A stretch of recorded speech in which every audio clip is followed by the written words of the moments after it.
আসসালামু আলাইকুম। আজকের ভিডিওতে আমরা জানব বাংলাদেশ কতটা ঝুঁকিতে আছে অর্থনীতিতে, আমাদের ঋণ কী পরিমাণ, বৈদেশিক মুদ্রার রিজার্ভ কত এবং কি টোটাল জিডিপি কত, কত মাথাপিছু আয়, সাথে মাথাপিছু ঋণ কত।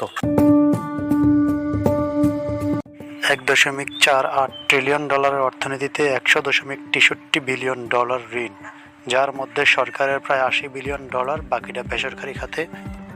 বাংলাদেশের মানুষের মাথাপিছু আয় $2600 বেশি হলেও বাংলাদেশের মানুষের মাথাপিছু ঋণের পরিমাণ $1280 বাংলাদেশি টাকা, যার মূল্য প্রায় 1.5 লক্ষ টাকা। তথ্য সংগ্রহ বাংলাদেশ পরিসংখ্যান ব্যুরো, IMF এবং কি BBC নিউজ। IMF এর তথ্য মতে এই বছরের জুন মাসের শেষে বাংলাদেশের রিজার্ভ বৈদেশিক মুদ্রা ছিল $21.8 বিলিয়ন, যা এই মুহূর্তে এসে দাঁড়িয়েছে $16.3 বিলিয়ন।